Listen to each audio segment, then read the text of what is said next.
단아하다 할 때 아자를 씁니다. 아름다운 노래. 또 으뜸인 노래. 이렇게 되겠죠. 사랑의 시입니다. 그리고 비유적으로 성경의 지성소라 그런다. 그렇게 교재에 되어 있는데요. 유대주의에서는 그렇게 부르는데 제롬이라고 성경을 라틴어로 번역한 옛날 분이 계십니다. 근데 그분은 유대인들은 30세가 되어야 아가서를 펼 수 있다 그랬습니다.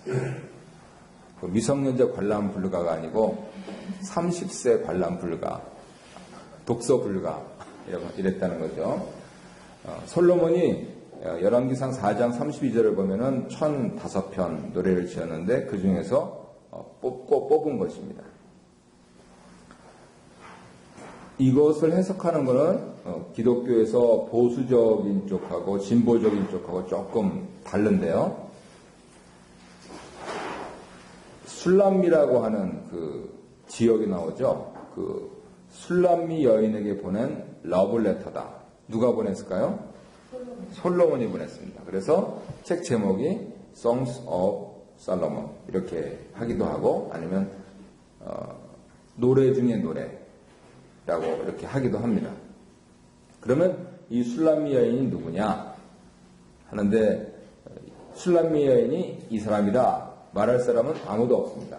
그런데 진보적인 사람들 가운데서 이제 한국의 어떤 생태 여성 신학자는 이 사람이 바로 아비삭이다 이렇게 해석을 해서 좀 센세이션을 일으켰죠. 아비삭은 다윗 왕이 노년에 이제 70세 다 되셔가지고 이불을 덮어도 몸이 따뜻해지지 않으니까 몸을 대유라고 그래서 불러온 궁녀였습니다. 근데 아주 아리따운 사람. 그래서 얼마나 아리따우냐면 아버지가 돌아가시니까 아도니아라고 하는 왕자가 그 아비삭을 나한테 달라. 그랬다가 바로 그것 때문에 죽죠. 솔로몬한테.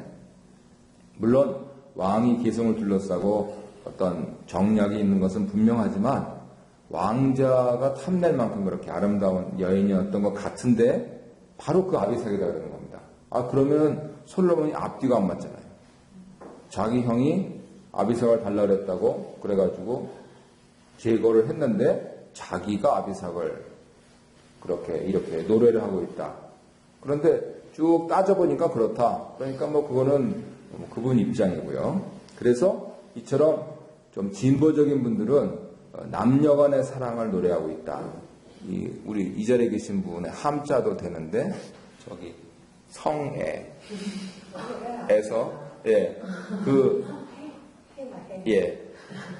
넘어가세요. 못 넘어가요? 안 걸려드시네. 저기 아래에 있는 한자로 쓰면은 지금 진보적인 사람들이 해석하는 그런 입장이 됩니다. 그런데 보수적인 데는 바로 구약에서 예언된 예수님께서 교회를 사랑하시는 것처럼 그리고 에베소서하고 연결을 해보면은 교회를 영어에서도 she라고 표현합니다. 여성 대명사로. 그래서 여성으로 그렇게 보고 있기 때문에 남성이신 예수님 그리고 여성인 교회가 서로 연합하는 것. 그래서 그것에 빗대어서 사도 바울도 남편과 아내가 남편은 아내를 사랑하고 아내는 남편에게 순종하고 그거를 남자와 여자 관계로 바꿔버리면 안 돼요. 남편과 아내 관계 그리고 남자와 여자 관계 차이점이 뭐죠?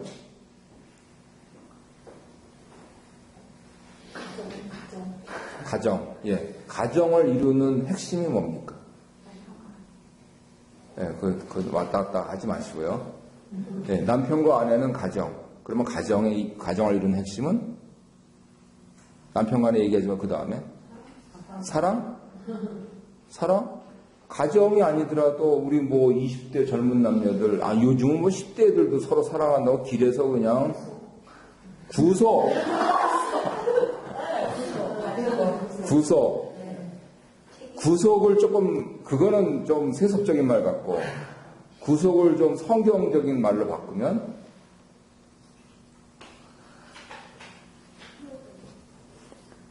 어떻게 하면 가정이 되느냐?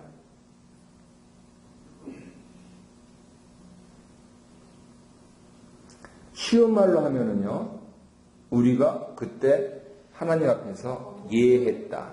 그겁니다. 예, 예. 그래서 언약이라고 표현하기도 하고, 그 다음에 결혼식을 할 때는 서약을 하죠. 바우를 합니다. 예, 그것입니다. 그리고 거기에 이제 증인들이 있고, 그것처럼 예수님과 교회가 언약 아래서, 무슨 언약이냐 하면은 구속 언약이라고 그래요. 세상을 구원하시기 위하여서 당당하게 죽기까지 하신, 그래서 남자가 아니에요. 남자는 여자를 위해서 죽지 않습니다. 하지만 남편은 아내를 위해서 죽어요. 그게 사랑이에요.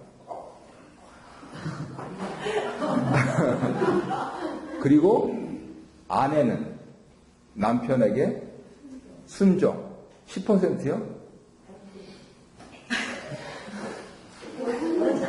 전부 다 그게 다 안 되시는 거죠. 99% 해도 순도 100%는 아닙니다. 그러니까 맞다. 남편이 자기 죽기까지 사랑해야 된다 하는데 동의하신다면 아내는 이미 날마다 죽는 겁니다. 막상 첫날 밤을 지내보면 내가 이 남자를 믿어야 될지 안 믿어야 될지 서서히 회의가 생기기 시작하면서 10년, 20년, 30년, 40년을 지내면서 순종은 교회에서는 하는 말이고 일상생활에서는 나도 내 의견이 있는데 나도 말 좀 하자. 그리고 남성 목사 입장에서 관계를 따져봤을 때 남자의 일생이라고 하는 것은 옛날에서는 삼부종사라고 했는데 남자의 삼부종사 이것도 만들어도 될 것 같아요. 50만 넘어가면은 지갑에 돈도 떨어지고 몸에 힘도 없어지고 하면서 이제 그래서 이렇게 한번 이렇게 눈을 흘기기만 해도 알아서 고개를 숙이는 그러한 일들이 밖으로는 전혀 드러나지 않지만 집안 내에서는 비일비재하다는 사실을 고백을 통해서 알고 있습니다. 옛날에는 어디 이게 이렇게 하던 분이 어디서 손을 쳐들어요? 그리고 어디서 똑바로 쳐다봐요? 네. 이제는 아내들이 50 넘어가면 대꾸도 안 하잖아요. 옛날에는 말대답이라도 했는데 이제는 무시를 해버린다고. 지금 제가 이제 김 박사님께 좀 여쭙고 싶은 게 50대까지는 그런 얘기들을 들었는데요. 60대, 70대로 가시면서는 어떤 부부간의 사랑 이렇게 되는지 그건 나중에 조금 여쭤볼게요. 그래서 남자, 여자 아니 남편, 아내의 사랑만으로 하면은요 아가서는 충분히 읽혀진 게 아니라고 봅니다. 그래서 예수님과 교회의 사랑으로 지고하게 그렇게 이루어져야 되는데 오늘 우리가 350장 오늘 묵상 찬송을 불렀습니다만 여기서 우리가 싸워야 될 것을 몸이라고 생각하시면 안 돼요. 그러면은 그거는 이원론이 됩니다. 싸워야 될 것은 내 영혼과 몸, 나의 이 고집, 내가 내 마음대로 하고 싶은 그거지. 그거를 마귀가 이용해서 자꾸만 이렇게 다툼이 일어나고 시기와 분쟁이 나고 평화가 깨지고 하는 거지. 하나님께서 이 몸을 구속하라고 이 몸을 저주하라고 그렇게 하시는 분이 절대로 아닙니다. 예수님께서도 제자들과 더불어서 서로 먹고 마시고 그렇게 설교하시고 교육하시고 하는 것을 굉장히 즐겨하셨어요. 이 몸을 학대한다. 그거는 중세 기독교, 특히 천주교의 큰 오류 중에 하나입니다. 몸은 아름답게 갖고 가야 돼요. 그래서 여성들이 화장을 한다. 대단히 좋은 겁니다. 누구를 위하여서 화장을 하는가? 그게 문제죠. 아니죠. 남편을 위해서 해야죠. 집에 있을 때는 몸빼 입고 나갈 때 화장한다. 그러면 누구한테 보여주느냐? 그래서 그런 차원에서 아가서를 읽어야 된다는 거죠. 관리를 해야 되고 가꿔야 되고 아름답게 해야 되는데 누구를 위해서? 결국은 우리가 살아가는데 누구를 위해서 살아가느냐? 결국 주님을 위해서 살아간다 하는 그러한 뭔가 원대하고 거창한 것까지 읽으면 이 아가서처럼 아름다운 노래가 없어요. 그런데 이거를 남자와 여자의 사랑으로만 읽으면 금방 실증 나죠. 남자와 여자 문제가 아니고 남편과 아내가만 생각하더라도 사회주의자들은 6개월이면 끝난다 그랬습니다. 왜 그럴까요? 6개월이면 끝나는 이유는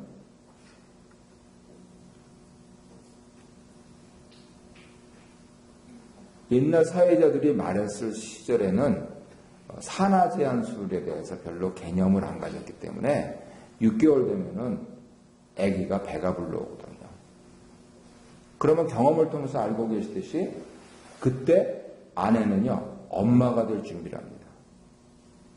엄마가 되면은 아내는 아내가 아니에요. 남편의 입장에서 보면은 이 엄마는 여자가 아니에요. 그래서 고대 때부터 가장 오래된 직업 중에 하나가 매춘업입니다. 가정이 있음에도 불구하고. 왜요? 아내가 여자가 아니고 엄마가 돼가니까. 그리고 막상 애가 나오면 어떻게 됩니까? 그러니까 아빠가 먼저 묻잖아요. 바보. 밥 달라는 소리예요. 안 챙겨주니까. 그게 남자의 일생이에요. 그래서 아가서 읽으면서 내가 오늘 집에 가서 혹은 한국에 있는 또 다른 나라에 있는 우리 남편을 참 위해주고 잘해줘야 되겠다. 그 감동을 받고 계시면 1차적인 의미는 잘 전달될 것입니다. 그리고 더불어 계신 분은 오죽 더 잘 하셔야 되겠습니까? 아멘? 오집사님만 아멘 하시면 돼요. 그래서 이 중심 메시지를 잘 읽어야 되는데 그리스도와 그의 백성의 연합이다 라고 했을 때 너무 강조를 하니까 이거를 강조를 합니다.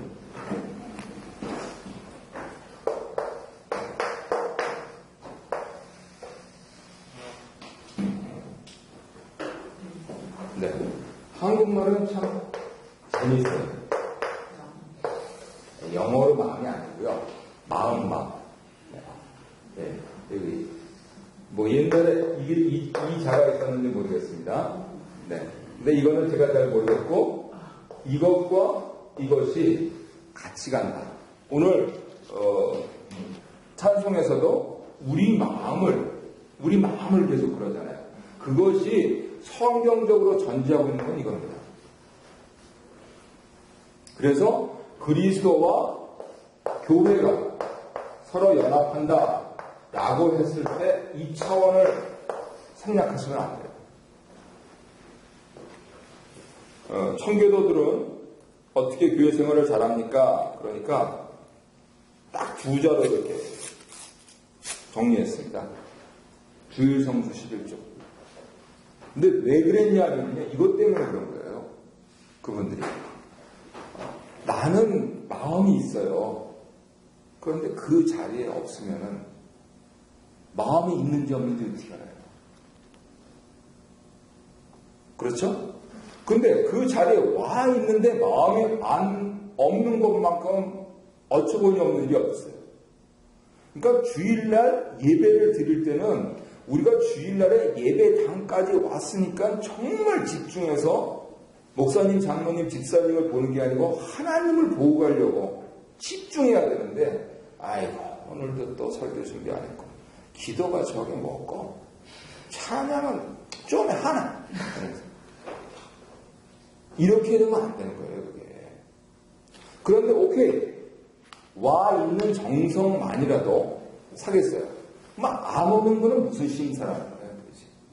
바로 그 소리입니다. 그리고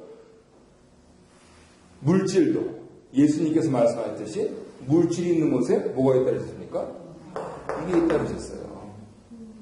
물질은 근대 철학으로는 내가 손을 뻗어서 자연에서 채취를 해서 내 것으로 한 거예요. 그게 물질이에요.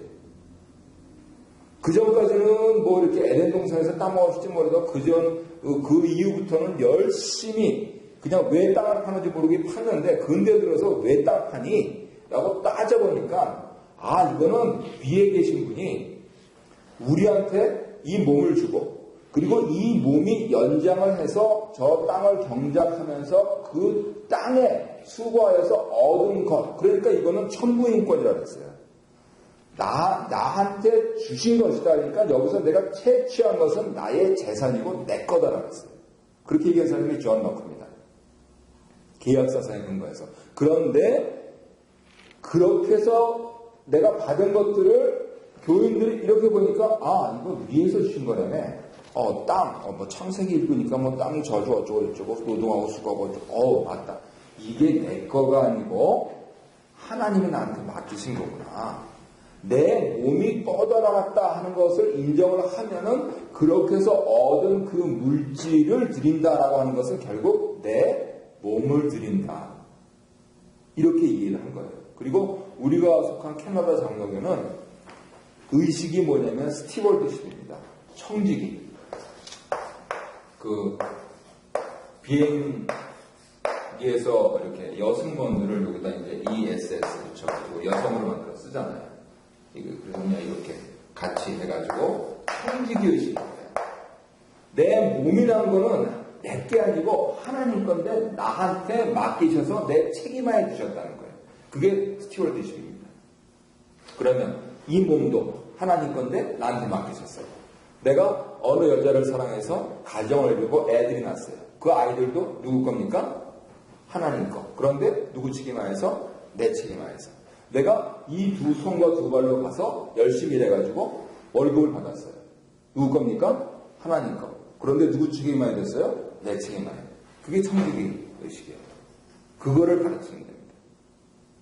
그래서 이처럼 이 몸과 마음에 대해서 상당히 진지하게 그리스도와 교회가 연합한다 하는 이것에 주안점을 두고 있는 거죠. 교회 나오세요. 바빠서. 지금 얘기가 그 차원이 아니라는 겁니다. 그거는 도대체 주인이 누군가라고 하는 것을 제대로 분간하지 않고 하는 얘기들이에요. 한편으로는 교회, 더구나 한인교회 같은 경우는 이 얘기를 예를 들어서 설교 시간에 조금 구체적으로 하면은요, 아무래도 좀, 어떻게 유교적으로 생각하면은 좀 남사스럽기도 하고, 또 한편으로는 성경은 거룩한 책인데 좀 불경건한 것 같기도 하고, 그렇게 느끼실 수도 있습니다. 그건 우리 문화입니다. 근데 그거는 영혼과 몸을 나누는 그러한 문화죠. 이게 떨어졌다고 생각하니까. 성경은 이게 하나라고 하는 거예요. 만약에 이게 없으면 뭡니까?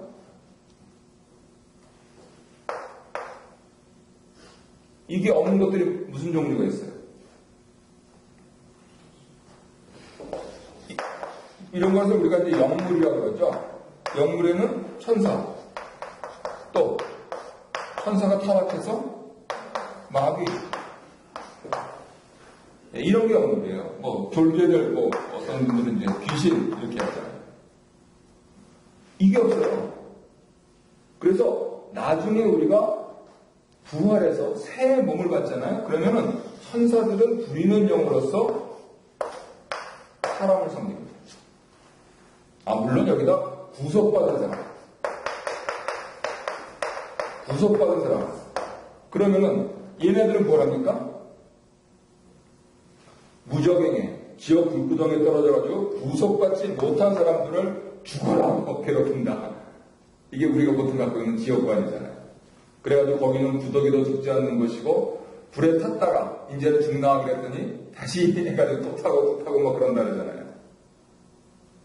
그래서 사람이 이 몸을 갖고 있다는 건 굉장히 중요한 사실입니다. 물론 하나님께서 우리에게 주실 몸은 새 몸이에요. 당뇨병, 고혈압, 심장병, 신장병, 간암, 폐암, 담낭 모두 없는. 아니 내가 부활하면 다시 몸 갖고 난다면 왜 부활하고 싶겠어요? 노쇠하지도 않고. 그것에 대한 것을 말씀하시는 것이 성경이니만큼 이 몸의 아름다움에 대해서 가장 강조해야 될 것이 바로 교육입니다. 자기 멋대로 하는 게 아니에요. 하나님 멋대로. 왜요? 하나님 거니까. 누구 책임하에서요? 내 책임하에서. 그러니까 젊어서 등산 가서 커피일째 안고 먹어가지고 이제 40대, 50대가 돼가지고 당뇨병에 걸렸습니다. 그건 사실은 뭐 따지고 보면은 저의 허물이죠. 그런데 어떻게 하겠습니까? 하나님께서 좋은 나라에 와서 복지 혜택도 좋고 의료보험도 좋고 그래가지고 싼 값에 약도 공급해주고 해가지고 약도 먹고 의사가 3개월에 한 번씩 꼭 검진을 해주고 하면서 하니까 우리 아버지는 그렇게 건강했어도 그냥 한 번 쓰러지셔 못 일어나셨는데 나는 빌빌거려도 아마 90까지는 살 것 같다. 이제 그런 예측들을 하면서 이제 앞으로는 좀 조심해야지. 오늘도 점심 때 이제 가서 또 만다린에 가야 되는데 거기 가가지고 또 조심해서 먹어야지라는 생각을 합니다. 물론 좀 또 이제 갔다 와가지고 또 이렇게 거기는 왜 이렇게 많이 써가지고 이렇게 졸리냐 그럴 텐데요. 자, 그랬을 때 이 몸을 생각할 때 꼭 기억하셔야 될 것이 세 가지가 있어요. 탐욕, 하나는 욕망, 또 하나는 의욕. 탐욕, 영어로는 greed라고 합니다. 욕망, 영어로는 desire라고 합니다. 의욕, 영어로는 will.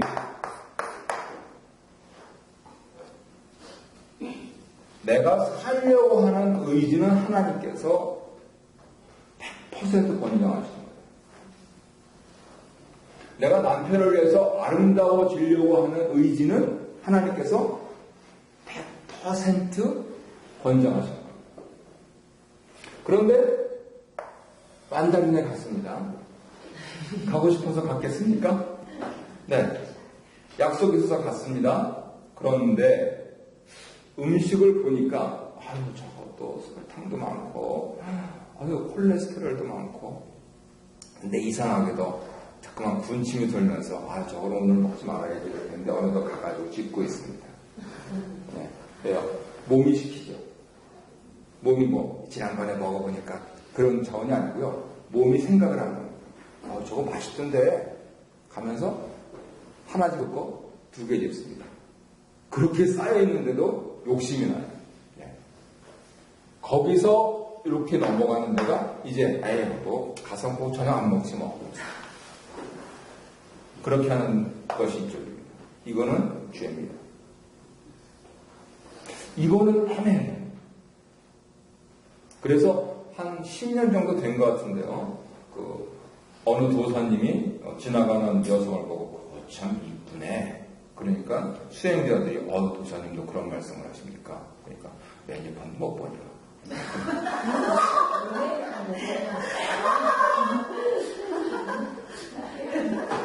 이 경계가 굉장히 미분명한 거예요. 근데 우리는 이것을 강조하죠. 이거를 이쪽으로 넘어가면 안 되고요. 이거를 잘 다스려야 돼요. 우리들의 싸울 것은 육체 아니요, 우리들의 싸울 것은 혈기 아니요, 우리들이 가진 검은 강철 아니요, 다 여기에 있는 이거를 다스려야 돼요. 그래서 결론이 뭐냐? 그러면 근검절약, 절제. 만약에 건강하게 가고 싶다면 그렇게 해야 된다. 라고 하는 것이 역사적인 증거입니다. 우리 조상들이 살아보니까 근검절약, 절제. 이거를 하면 이거를 다스릴 수 있다. 그렇게 말씀들을 하시고 있는 것이죠. 그래서 이처럼 이제 몸을 강조를 이제 오늘 좀 많이 합니다만, 교회가 그리스도께 연합됐다. 그리스도께서 교회를 위해서 죽기까지 사랑하셨다. 라고 하는 그 부분들을 아가서를 통해서 읽으셔야 됩니다. 그래서 아가서 2장 16절에 보면 내 사랑하는 자는 내게 속하였고 나는 그에게 속하였도다. 그가 백합밭 가운데서 양떼를 먹이는구나. 이것을 구속이라고 읽으실 수도 있습니다. 그러면 조금 짜증나는 일들이 생기실 겁니다.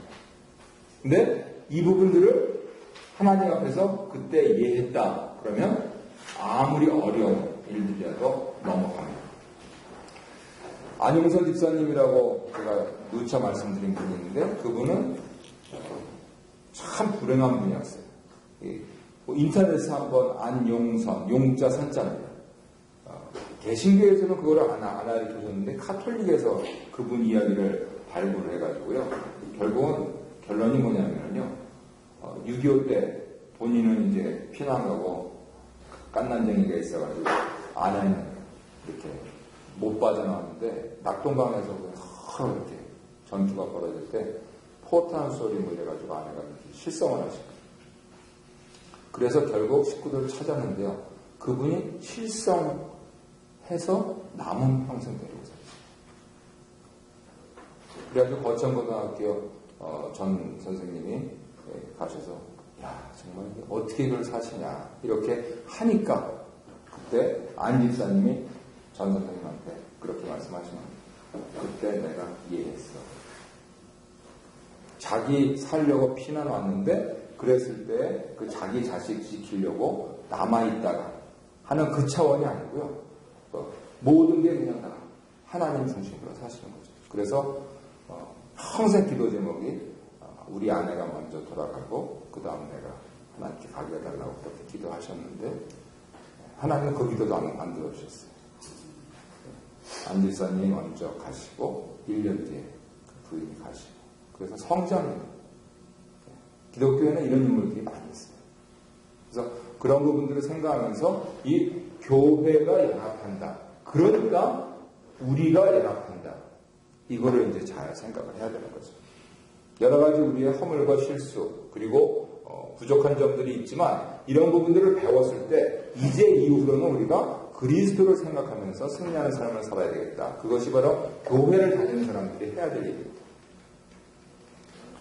구조를 보면은요 1장부터 8장까지 있는데 이분이 재미있게 이렇게 분석을 하셨어요. 1장 2절에서 2장 7절은 첫사람, 2장 8절에서 3장 5절은 머뭇거리는 사람, 3장 6절에서 5장 1절은 커가는 사람, 5장 1절에서 7장 13절은 바뀌어가는 사람, 8장 1절에서 14절은 성숙한 사람. 그렇게 했습니다. 그래서 사랑을 좀 찾아봤습니다. 한글 성경에 제가 다 세워갖고 왔는데요. 1장에 보니까 사랑이 10번 나오고 2장에 12번, 3장에 6번, 4장에 5번, 5장에 16번. 여기 지금 5장에 2절에서 7장 13절에 보니까 바뀌어가는 사람이잖아요. 그러니까 사람이 많이 나와요. 6장에 6번, 10장에 6번, 8장에 6번. 그러니까 여기에서 어떤 터닝 포인트가 생기면서 클라이맥스로 간 것 같은데 오늘 여쭤보고 싶은 게 그겁니다. 20대, 30대, 40대, 아니 50대, 60대, 70대 사랑은 어떻게 변천합니까?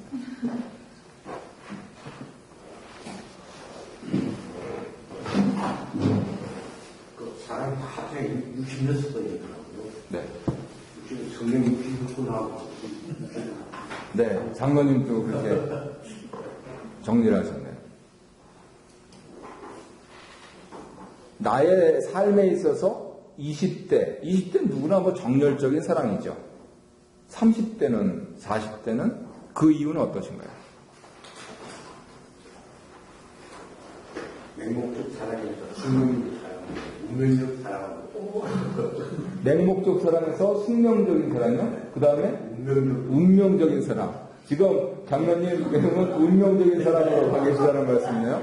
그거 멋있는 문학적인 표현을 쓰셨어요. 맹목적, 숙명적, 운명적. 그 숙명이라고 하는 것은 약간의 미기가 있었다는 말씀이시네요. 그래서 말인데 사람 한마디로 정의할 수는 없거든요. 여러 가지 아주 여러 가지라고 많고 있잖아요. 그런데 내가 살아온 과정을 생각하면 진짜 말씀대로 뭐 20대 이때는 뭐 정말 그 이제 그거는 순수한 그 남녀의 사랑이란 말이지. 그런 우리가 어떻게 보면 말이요, 뭐, 태생 우리 인생의 본능적인 남녀를 보는 걸 사랑이 속진 그런 거 있잖아요. 그러고 이제 사랑하게 되는데, 결혼을 하면 이제 아까도 말씀드린 대로 자식이 없을 때까지는 그것이 잘 되는 거라. 그래야 되는 거. 자식 생기면 그것도 이제 본능이 아니겠어요? 자식, 내리 사랑이라고 우리 흔히 말하는 것처럼 서로 이제 걱정하는 사랑이라는 말이에요. 진짜. 이제. 이렇게, 이제 상대를 걱정하는 사랑. 그래, 이제 나도 그렇고 상대도 그렇고 이 사람 모습은 안 되고 이 사람 모습은 안 된다. 이러니까 걱정하면서 의지하면서 그래도 사람으로 바뀌어가는 것이 인생이죠. 아까 그 숙명이라든가 운명이라든가 비슷하지만. 그래서 저는 이제 서로 이 구체적으로 얘기하면 부부, 또 영적으로 얘기하면 그리스도 교회에 대해서 말씀하시고 있는 건데 우리는 한인들이라서 벌써 얘기가 되니까 그게 가정으로 가고 부모 자녀 관계로 가요. 그런데 우리가 서양 사람들한테 배워야 될 것은 이 사람들은 부부 관계와 부모 자녀 관계는 다른 관계라고 합니다. 그래서 부부 관계에 대해서 더 많이 생각하셔야 됩니다. 더 많이 기도하셔야 되고 더 많이 신경 쓰셔야 돼요. 부모는 자식을 위해서입니다. 그거는 뭐 동서고금을 막론하고 똑같습니다. 심지어는 동물도 그러니까요. 그러나 사람은 부부관계, 심지어는 미물 가운데서도 실제로 원앙이 그러는지는 모르겠고요. 원앙도 그렇고 나비도 그렇고 하면서 동물의 세계에서 배우라는데요.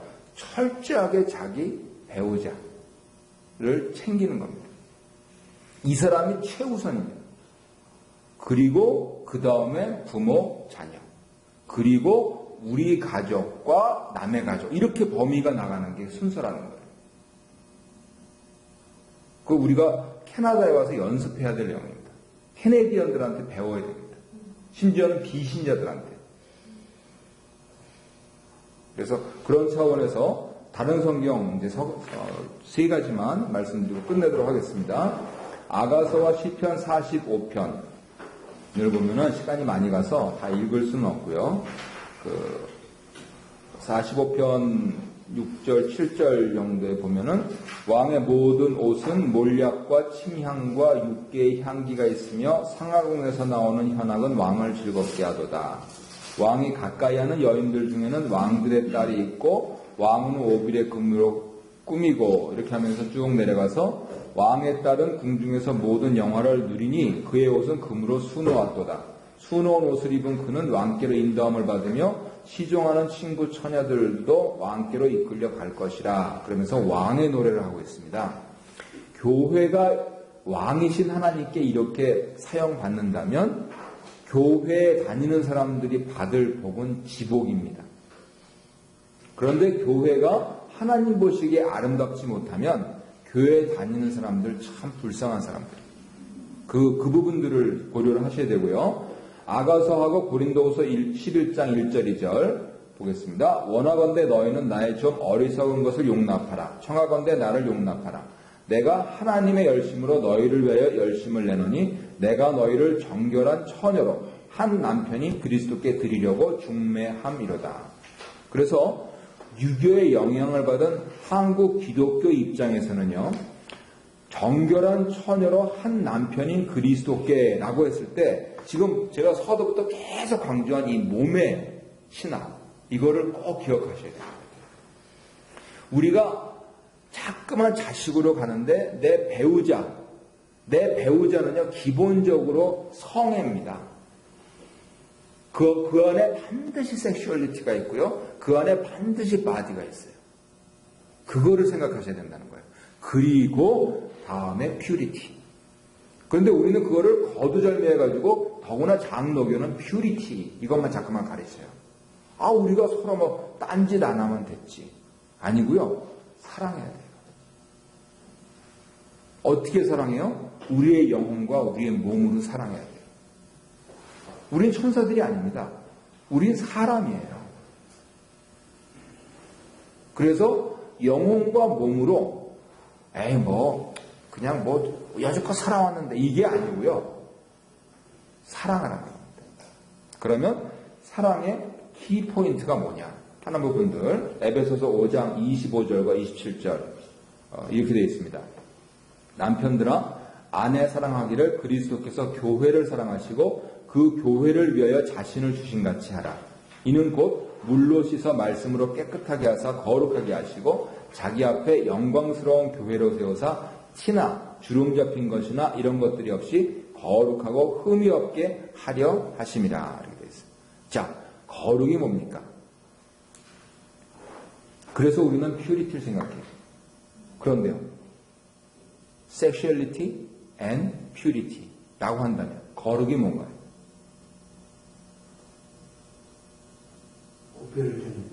거룩은 구별된 것. 예.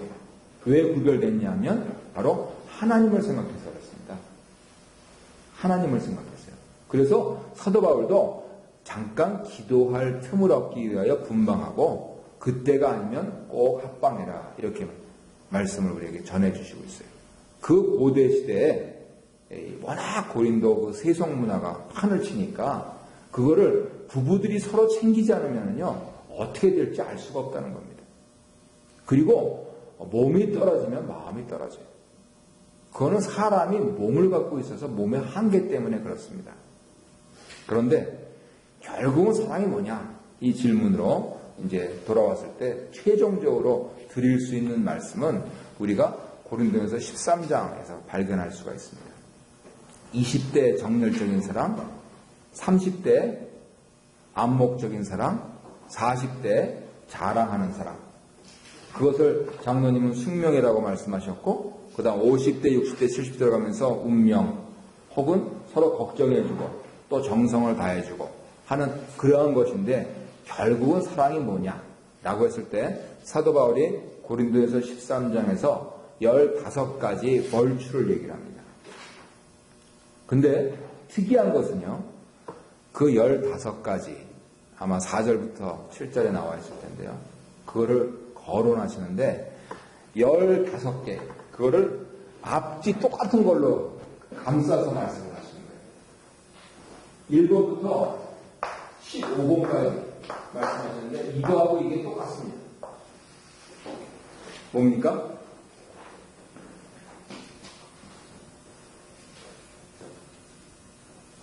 보시면은요 참아주는 겁니다. 사랑은 오래 참고 사랑은 길이 참는다.